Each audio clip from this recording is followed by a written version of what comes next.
Olá, meus irmãos, minhas irmãs.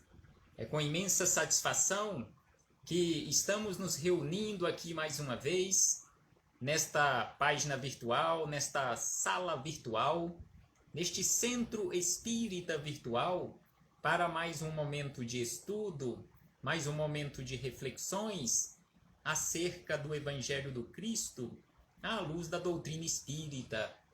E por isso, mais uma vez agradecemos e precisamos constantemente adquirirmos este hábito saudável de agradecermos a Deus, agradecermos a este Pai de infinita bondade, misericórdia e amor, em especial e acima de tudo, pelo dom da vida.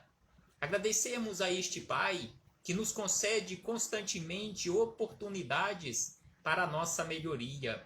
Exatamente por isto que aqui nos encontramos, realizando mais este momento de estudo, mais este encontro fraternal, em nome de Jesus, em busca do conhecimento, o conhecimento da verdade, para alcançarmos a nossa libertação das trevas da ignorância.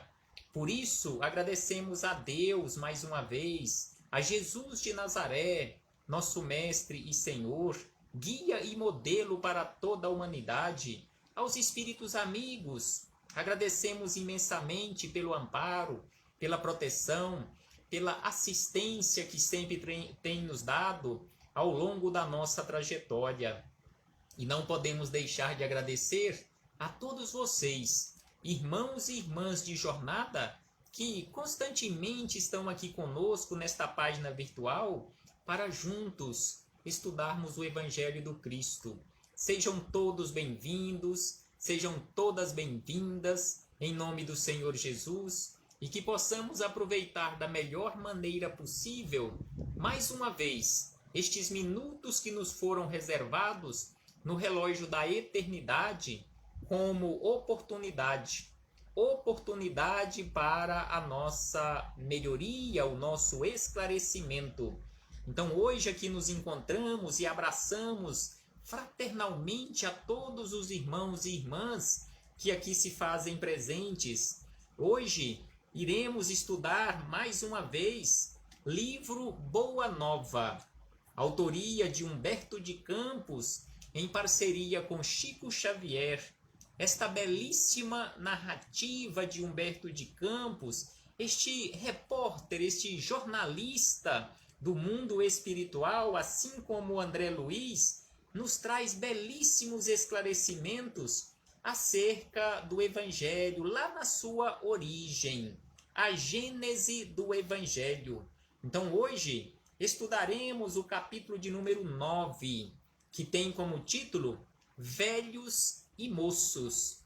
Aqui, Humberto de Campos nos traz belíssimos esclarecimentos de Jesus a todos nós acerca da época certa para trabalhar. Será que existe uma época certa para trabalharmos, iniciarmos o nosso trabalho de transformação, o trabalho na seara do bem, o trabalho na semeadura da Boa Nova?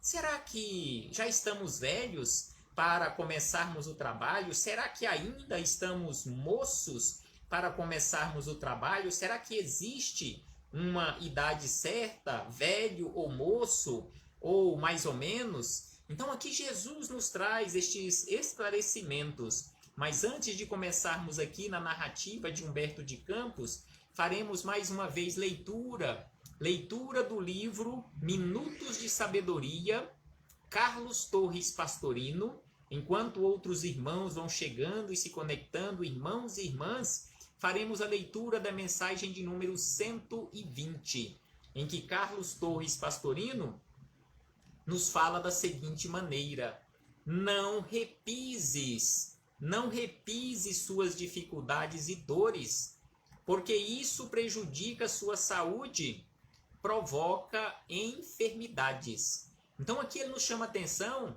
que não é saudável ficarmos repisando, como se diz popularmente, ficarmos remoendo os nossos problemas, as nossas dificuldades, mais dificuldades irão trazer este comportamento nosso de forma equivocada.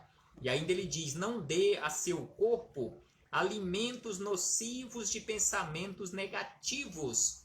Então aqui ele fala de pensamentos negativos que são alimentos altamente nocivos para o nosso corpo. Então precisamos dar ao nosso corpo alimento saudável. E neste caso, pensamentos positivos, sem sombra de dúvida, são alimentos altamente saudáveis. Fale sempre de saúde e riqueza, de progresso e vitória. Diga: a força de Deus habita dentro de mim. Porque a força de Deus habita sim dentro de cada um de nós, porque Deus está em cada um de nós, porque todos nós somos uma fagulha, uma fatia deste Criador. E aí ele encerra dizendo que os bons pensamentos produzem frutos de alegria e aumentam a felicidade cada dia mais. A palavra do homem é responsável pelo estado de sua saúde física. Como está a sua saúde física? Nós, na roupagem masculina ou feminina, será que estamos usando a nossa palavra de forma responsável, de forma correta, usando o nosso intelecto, o nosso pensar também de forma saudável, fornecendo assim alimento saudável para o nosso corpo? Reflitamos acerca do nosso comportamento, do nosso pensar, do nosso falar.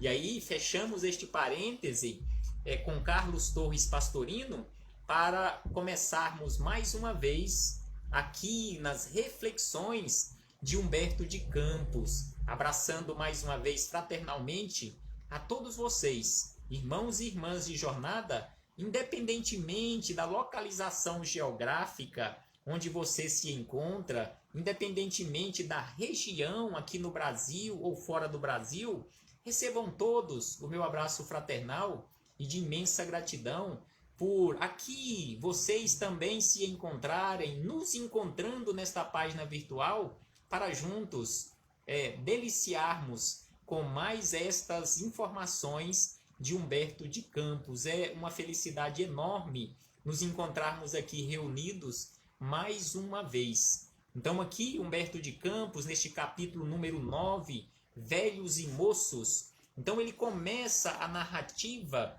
nos dizendo da seguinte maneira, que não era raro observar-se na pequena comunidade dos discípulos o entrechoque das opiniões dentro do idealismo quente dos mais jovens. Muita vez o séquito humilde dividia-se em discussões relativamente aos projetos do futuro. Sem sombra de dúvida que onde existe ser humano reunido, com certeza existem as divergências, principalmente quando existem os projetos para o futuro sendo discutido. Sem sombra de dúvida que existem aqueles que pensam diferente, e é normal, é natural, é saudável, desde que saibamos conversar, dialogar sem brigar. E aí ele diz na sequência que enquanto Pedro e André, os dois irmãos, que foram os dois primeiros convidados para a condição de discípulos de Jesus, Pedro e André se punham a ouvir os companheiros com a ingenuidade de seus corações. Aqui Humberto de Campos, mais uma vez, fala que eram os dois mais ingênuos dos 12 discípulos, eram Pedro e André.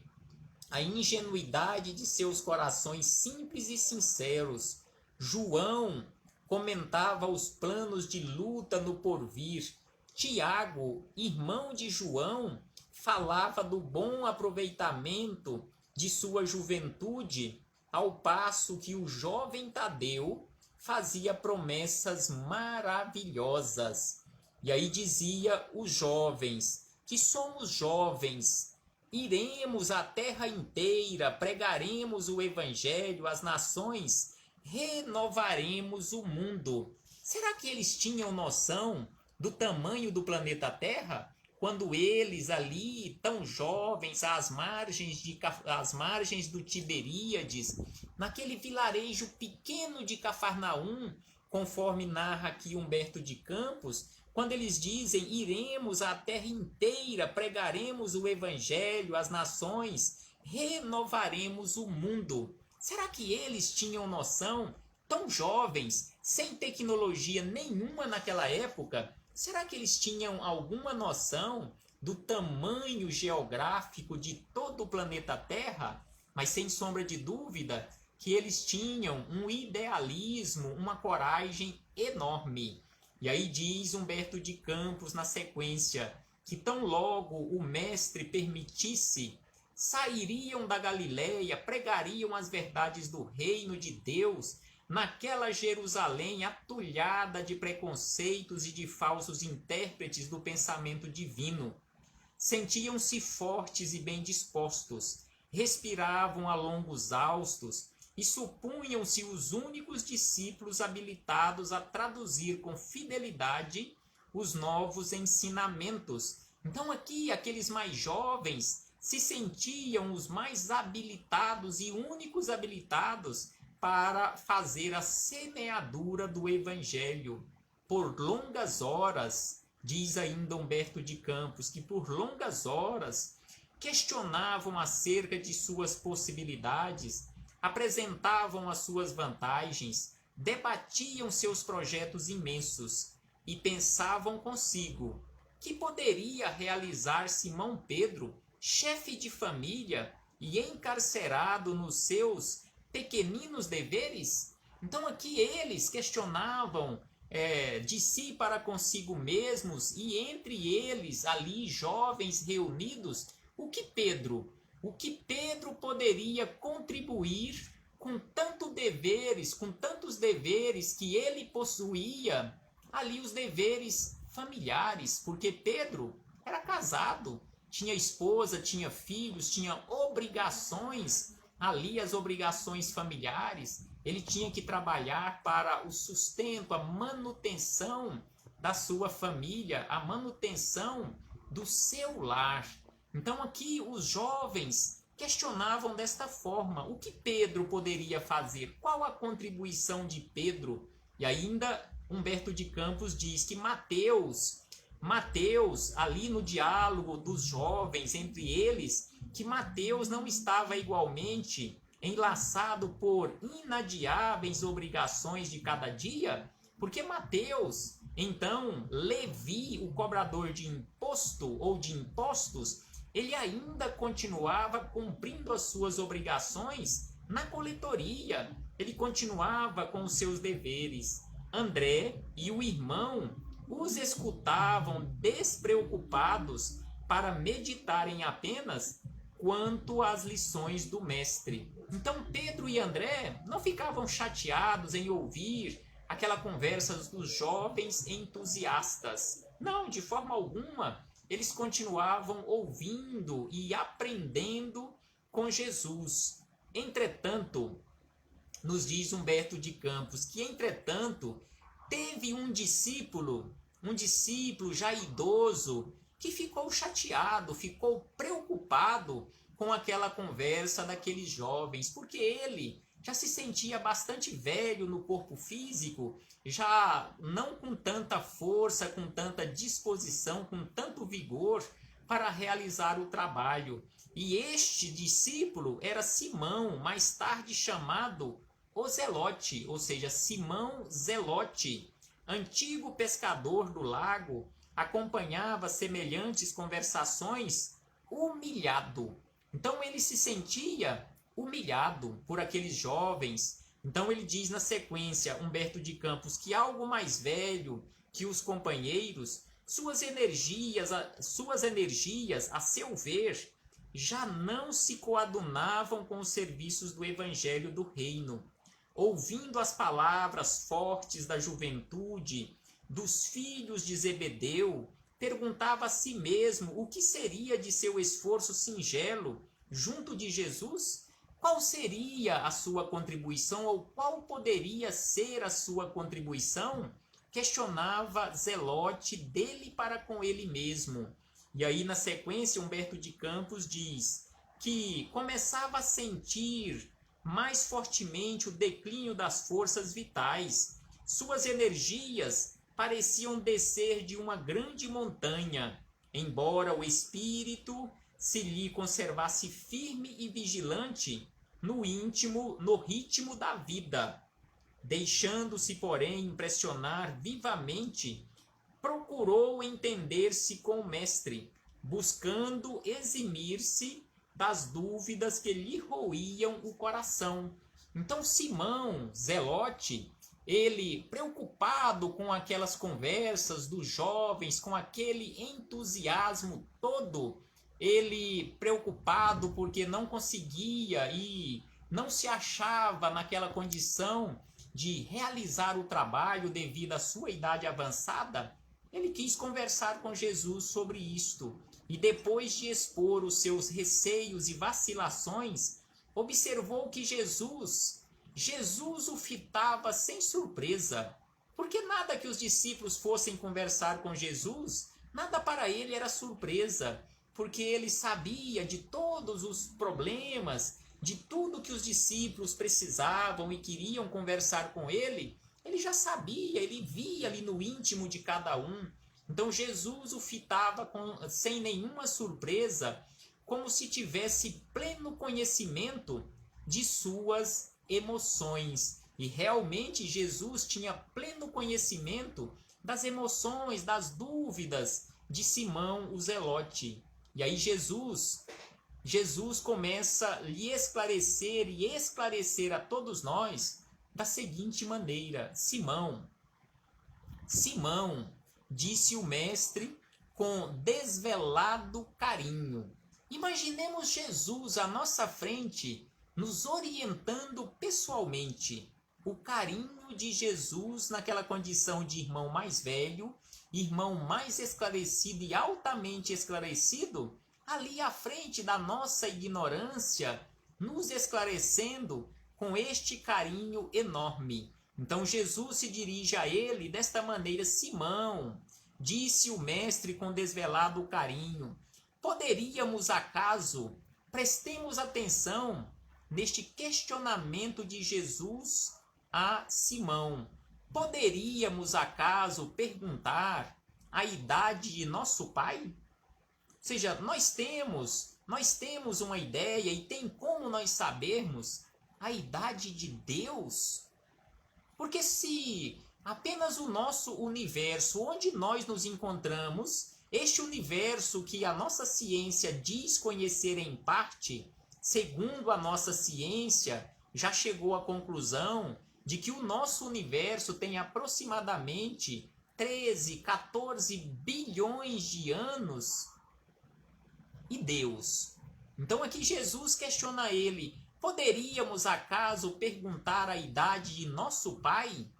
E se fôssemos contar o tempo na ampulheta das inquietações humanas, quem seria o mais velho de todos nós? Quem seria o mais velho de todos nós? Será que Jesus, espiritualmente falando, a idade do Espírito, será que ele é mais velho do que nós ou é mais novo?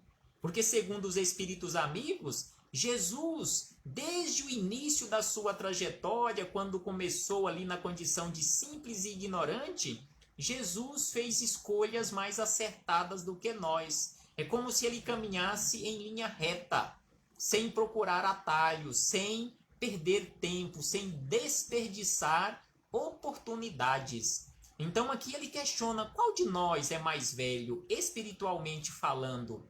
E aí Jesus esclarece que a vida na sua expressão terrestre é como uma árvore grandiosa. Prestemos atenção mais uma vez e bastante atenção na simbologia que Jesus usa aqui para esclarecer Simão acerca da vida, que a vida terrestre, aqui na sua expressão terrestre, é como uma árvore grandiosa. A infância é a sua ramagem verdejante. Então aqui ele fala que a nossa infância é, comparando com a árvore, ali aquele momento em que ela apenas tem ramagens. Ainda não chegou a época da floração. Então aqui ele diz que a infância é a sua ramagem verdejante. A nossa mocidade, a mocidade se constitui de suas flores perfumadas e formosas. Então, a infância, a ramagem, e a mocidade, a época das flores perfumadas. Agora, a velhice, nos fala Jesus, a velhice é a parte melhor. No entendimento de Jesus, é a parte melhor, porque a velhice é a época dos frutos. A velhice é a época dos frutos da experiência e da sabedoria. Há ramagens, esclarece Jesus na sequência, que existem ramagens que morrem depois do primeiro beijo do sol.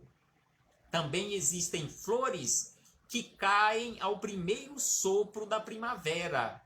Ou seja, a rama e as flores podem não ir adiante e se transformarem em frutos, principalmente as flores. Agora, o fruto, porém, é sempre uma bênção de Deus, o Todo-Poderoso. E aí ele diz na sequência que a ramagem é uma esperança. Ou seja, quando estão ali apenas as ramas, apenas as folhas, é uma esperança verdejante. A flor é uma promessa. Ao passo que a ramagem é uma esperança, igual aquele inseto que nós conhecemos com o nome de esperança. Então aqui ele fala que a ramagem é uma esperança e a flor é uma promessa. No entanto, o fruto já é a realização. O fruto é a realização. Só ele, ou seja, só o fruto, contém o doce mistério da vida, cuja fonte se perde no infinito da divindade. Então aqui ele nos conta essa história belíssima e nos traz esta simbologia da nossa vida na sua expressão terrestre a uma árvore. Aquele momento em que ela tem folhas, aquele momento em que ela tem flores e aquele momento em que ela tem frutos. Ou seja, a ramagem, o momento que ela tem apenas folhas, é o momento da nossa infância. O momento em que chegam as flores é o momento da nossa mocidade perfumada e venturosa e cheia de aventuras.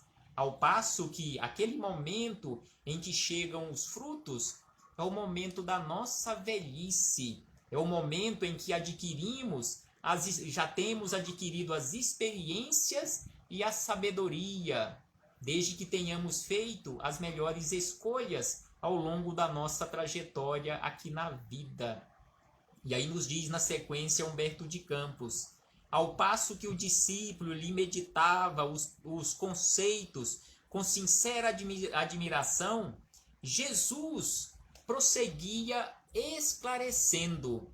Então aqui Humberto de Campos fala que Jesus, percebendo o interesse de Simão nos seus esclarecimentos, ele seguiu adiante. Ele seguiu esclarecendo Simão e esclarecendo a todos nós que tanto necessitamos de esclarecimentos.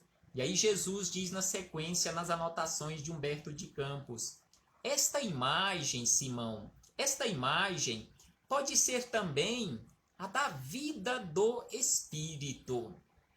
Então Jesus começou falando para Simão da vida no corpo físico. E como nós sabemos, nós somos seres espirituais, vivenciando uma experiência humana. Então Jesus começou falando da experiência humana, da experiência no corpo físico, o momento da infância, da mocidade e da velhice. Aí Jesus, na sua sabedoria, acrescentando os esclarecimentos, ele traz aqui a vida do Espírito. Então ele diz que esta imagem da grande árvore cheia de folha, depois de flores e depois de frutos, também pode ser a da vida do Espírito, na sua radiosa eternidade. A eternidade que nós temos pela frente desde o momento da criação.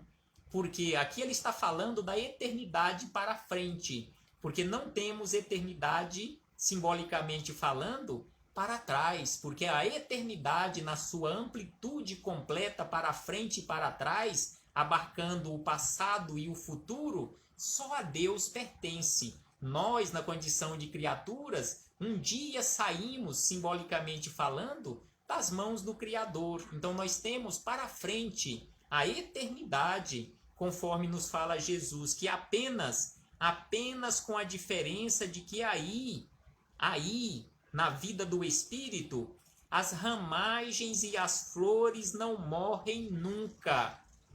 Quando Jesus falou que na expressão física acontecem aquelas situações de a ramagem e as flores às vezes se perderem e não produzir nenhum fruto, no Espírito a ramagem e as flores jamais morrem, marchando sempre para o fruto da edificação.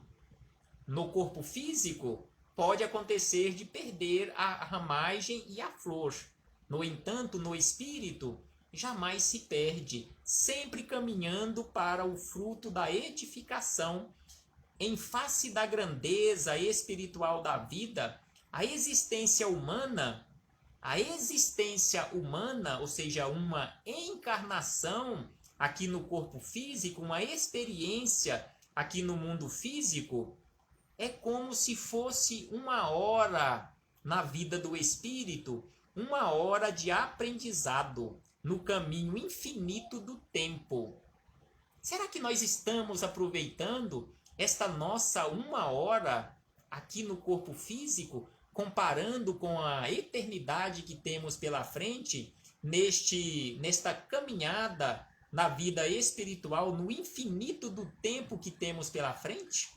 E aí diz Jesus que esta hora de experiência no corpo físico, esta hora minúscula, encerra o que existe no todo. Então aqui Jesus fala que esta hora que nós estamos vivendo aqui no corpo físico, esta hora que conhecemos com o nome de encarnação, aqui nós temos a experiência de todas as nossas existências até agora. Todo o nosso patrimônio está conosco, que é a vida do Espírito. É por isso que o apóstolo Paulo nos fala sobre a necessidade de trabalharmos constantemente, renovando, transformando o homem velho em um homem novo. Porque não é possível matarmos o homem velho. Porque este homem velho é o patrimônio de todas as nossas experiências. Não temos condições, não é possível matarmos o homem velho. Mas se fosse possível matarmos o homem velho no sentido genérico, nós mataríamos todas as nossas experiências e teríamos que recomeçar da estaca zero. Então não é possível, graças à inteligência de Deus, não é possível matarmos o homem velho, mas trabalharmos constantemente pela transformação deste homem velho em um homem renovado, em um espírito verdadeiramente edificado no reino e para o reino de Deus. E ainda Jesus diz na sequência que é por isto que aí vemos, prestemos atenção naquelas crianças prodígios. Jesus nos dá a resposta aqui, que exatamente por isto, devido a todo este patrimônio que nós temos conosco, é por isso que aí aqui na terra, vemos por vezes jovens que falam com uma experiência milenária e velhos sem reflexão e sem esperança. Então, jovens que têm uma bagagem enorme e velhos que ainda são novos espiritualmente falando, que não têm quase que bagagem nenhuma. E aí Simão diz na sequência, questiona Jesus na sequência: então, Senhor, de qualquer modo a velhice é a meta do espírito? Ou seja, a velhice é a meta do espírito? E aí Jesus diz para ele: não, Simão, não é a meta do espírito. Então Jesus diz na sequência: não, não, Simão, a velhice enferma e amargurada que se conhece na terra, não a velhice enferma e amargurada que se conhece na terra. Ou seja, essa velhice que conhecemos aqui na terra, esta velhice amarga e também, no caso, enferma, é resultado das nossas escolhas equivocadas. Mas a velhice do espírito, ela não existe, porque o espírito é sempre jovem. O que vai acontecendo é o acúmulo de experiências, até chegarmos a uma condição de administrador de mundo, conforme é Jesus, há bilhões de anos. Porque quando a Terra começou a ser criada, Jesus já era o Cristo e estava com a responsabilidade de administrar toda a formação do planeta Terra e está até hoje no comando. 4 bilhões e 600 milhões de anos depois, Jesus continua no leme desta imensa embarcação que conhecemos com o nome de planeta Terra. E aí diz na sequência Jesus que mais a da experiência que edifica o amor e a sabedoria. Então aqui Jesus fala da velhice, não da velhice enferma e amargurada, mas da experiência. Ele não fala de velhice, ele fala de experiência. Experiência que edifica o amor e a sabedoria. Ainda aqui, devemos recordar o símbolo da árvore para reconhecer que o fruto perfeito, é a frescura da ramagem e a beleza da flor, encerrando o conteúdo divino do mel e da semente. Percebendo que o mestre estendera seus conhecimentos em amplas imagens simbólicas, o apóstolo voltou a reiterar-se, ou retrair-se, em seu caso particular, e perguntou Jesus mais uma vez: a verdade, Senhor, é que me sinto debilitado, abatido, extenuado e envelhecido, temendo não resistir os esforços a que se obriga a minha alma na semeadura da vossa doutrina. Então aqui ele fez essa ponderação: ó Senhor, eu já estou muito extenuado, estou muito envelhecido, não vou conseguir realizar o trabalho que será exigido de mim em relação à semeadura. E aí Jesus acalma Simão, dizendo: mas escuta, Simão, redarguiu Jesus com serenidade enérgica, achas que os moços de amanhã poderão fazer alguma coisa sem os trabalhos dos que agora estão envelhecidos? Os moços de hoje, com certeza, estão realizando um trabalho, dando continuidade ao trabalho que os velhos começaram no passado. Assim fala Jesus a Simão: poderia a árvore viver sem a raiz, a alma viver sem Deus? Lembra-te da tua parte de esforço e não te preocupes com a obra que pertence ao Todo-Poderoso. Então aqui Jesus chama a atenção de Simão e de todos nós, que nós não podemos e não precisamos nos preocupar com a tarefa que pertence às outras pessoas, e também aqui ele nos fala com a obra que pertence a Deus. É preciso que realizemos a nossa parte. E aí ele diz: sobretudo, não esqueças que a nossa tarefa para a dignidade perfeita de nossas almas deve ser intransferível. Então a tarefa que você, que eu, que cada um de nós viemos para realizar aqui na Terra ela é intransferível. Não queiramos fazer comparações com outras pessoas mais preparadas do que nós. Fala, não, mas eu não consigo realizar uma tarefa conforme o fulano. O fulano trabalha tanto, o fulano realiza tanto. Eu fico até com vergonha porque eu não consigo. Então aqui Jesus nos esclarece que a nossa tarefa, por menor que seja, ela é intransferível, é responsabilidade, é dever meu, é dever seu e precisamos realizar. Se não for nesta existência, teremos que realizá-la em outras existências. E aí ele diz na sequência, João também, um dia será velho, e os cabelos brancos de sua fronte contarão profundas experiências. Então aqui Jesus, fazendo aqui mais uma premonição, disse que João, aquele jovem entusiasta, um dia seria velho. E na verdade foi apenas João que ficou no corpo físico até o final da sua existência, o único que teve desencarne de forma natural, com mais de 90 anos de idade, na cidade de Éfeso, já bem velhinho, com a cabeça branquinha, conforme falou aqui Jesus, com o acúmulo das experiências. Não te magoes, Simão, não te magoes a palestra dos jovens da terra. A flor no mundo pode ser o princípio do fruto, mas pode também enfeitar o cortejo das ilusões. Então aqui Jesus chama a atenção que as flores aqui no mundo podem ser o princípio dos frutos, mas ao mesmo tempo as flores podem apenas enfeitar os cortejos das ilusões, inclusive os cortejos fúnebres aqui na terra. E aí ele diz, quando te cerque o burburinho da mocidade, ama os jovens que revelem trabalho e reflexão.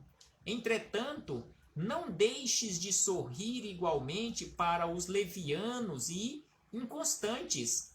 São crianças que pedem cuidado, abelhas que ainda não sabem fazer o mel.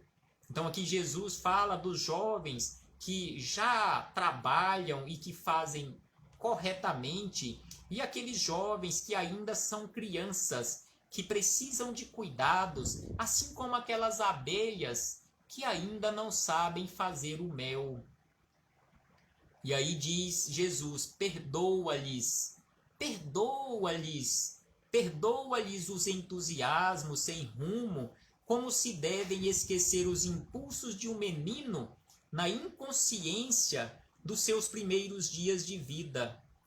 Esclarece-os. Você que já é mais experiente, esclarece esses jovens, esclarece-os, Simão, e não penses que outro homem pudesse efetuar no conjunto da obra divina o esforço que te compete. Você está aqui já mais idoso, com muita experiência, exatamente para ser o suporte desses jovens. E é este o trabalho que te compete. E aí Jesus conclui aqui com Simão dizendo, vai e tem bom ânimo.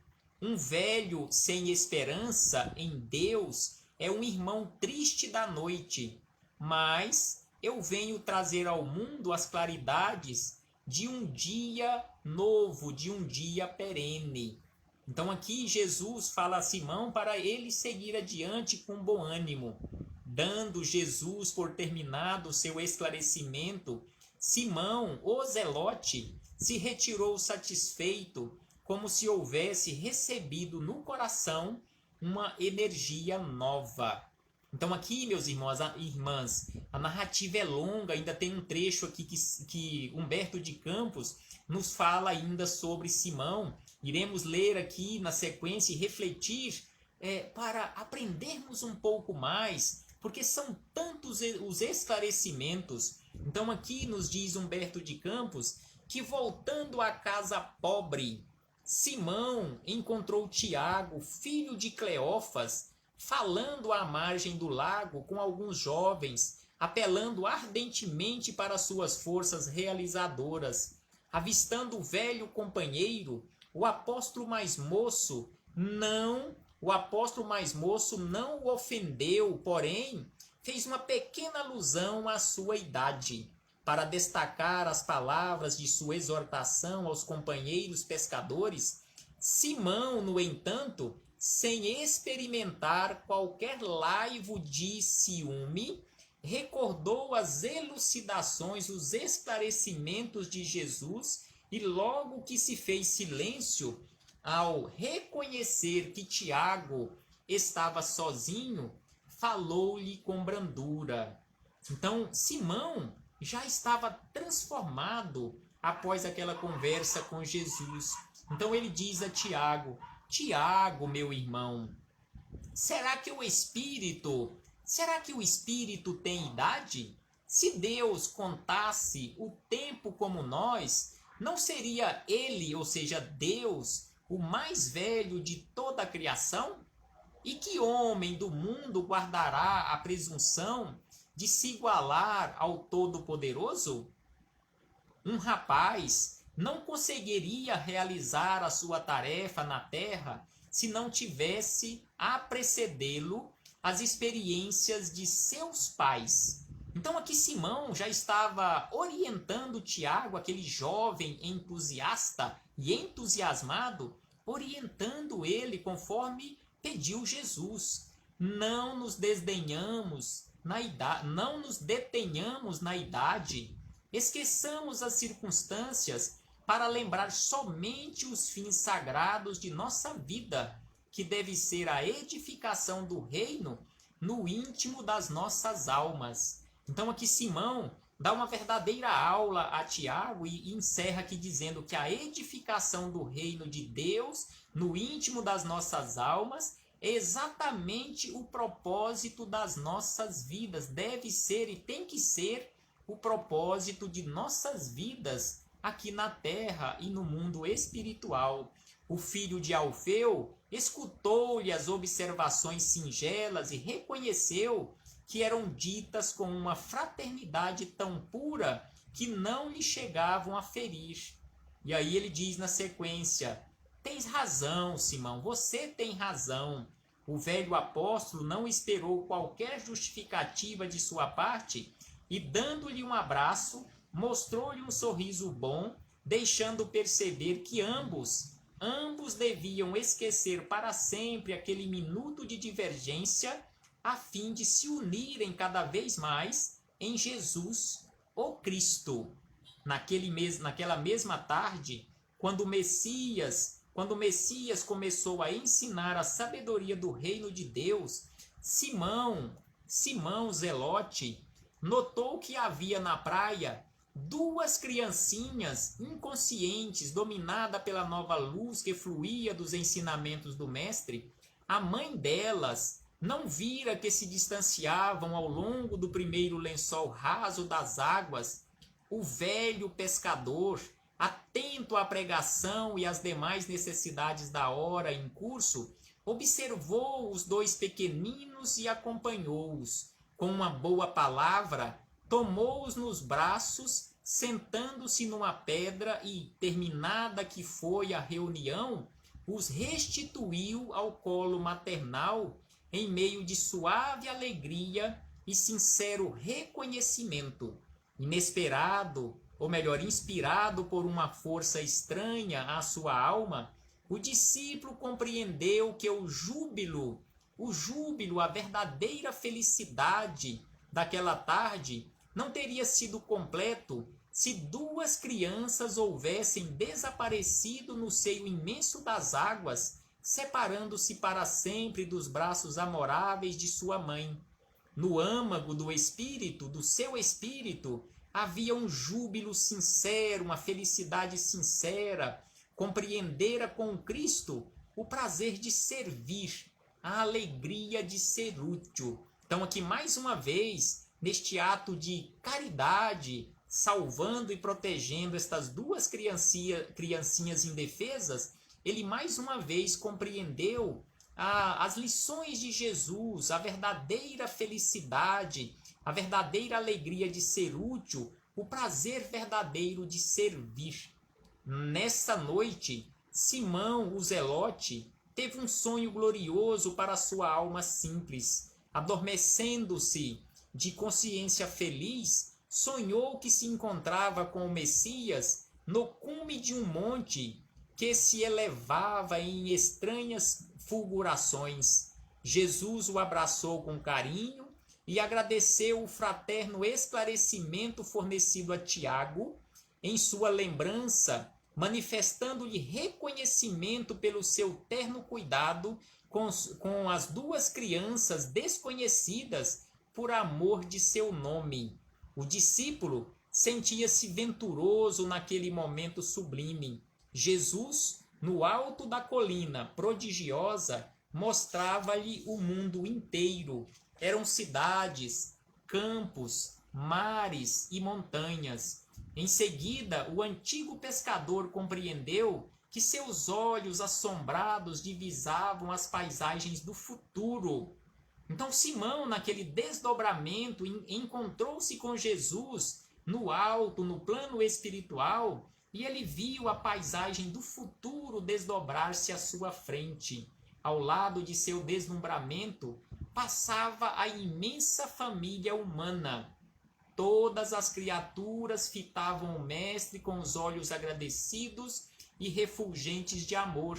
As crianças lhe chamavam amigo fiel, os jovens, verdade do céu, os velhos, sagrada esperança. Simão acordou experimentando indefinível alegria e na manhã imediata, antes do trabalho, procurou o Senhor e beijou-lhe a fímbria humilde da túnica, exclamando jubilosamente: Mestre, agora vos compreendo. Agora eu entendi perfeitamente e de forma completa a sua lição, o seu verdadeiro amor por toda a humanidade. Jesus contemplou com amor e respondeu.